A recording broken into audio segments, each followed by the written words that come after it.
Soy Laura González de Rivera y quiero dar las gracias a Museos Científicos Coruñeses por este premio Prismas Casa de las Ciencias, que me hace muchísima ilusión. Yo tengo que decir que me he presentado varios años y que siempre veía a los ganadores y pensaba que eran buenísimos y que me gustaría estar ahí.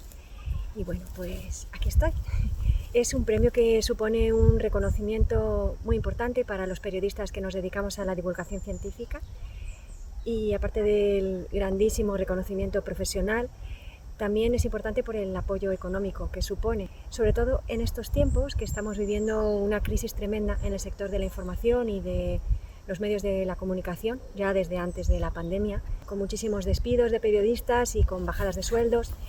Entonces, yo quiero aprovechar para hacer una llamada de atención sobre el periodismo. El periodismo es un bien público, es un servicio que hacemos a la sociedad.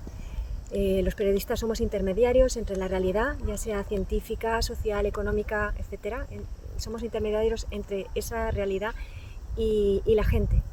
Entonces necesitamos ser valorados para poder seguir haciendo una labor objetiva y con la calidad que el público se merece.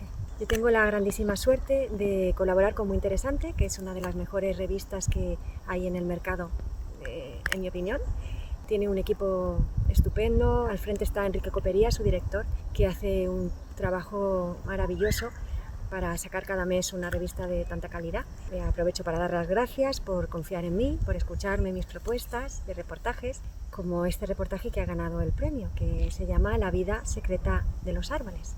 El reportaje trata sobre cómo los árboles se comunican entre sí, como un gran organismo interconectado. Tienen una extensísima red de conexiones bajo suelo, subterránea, entre las raíces de los árboles y una enorme red formada por las micorrizas, que son los filamentos de los hongos, que alcanzan kilómetros cuadrados de extensión. Entonces, en estas conexiones se transmiten entre sí los árboles mensajes de ayuda, de peligro, de información, cooperan entre sí. Y bueno, me pareció un tema apasionante, que además nos puede ayudar a conocer mejor nuestros bosques, a respetarlos, a quererlos y bueno, a comprender que tienen mucho que enseñarnos. Quería dedicar este premio a mis hijos Guzmán y Valentina, que son mis mejores compañeros de aventuras en el bosque. Muchísimas gracias a todos.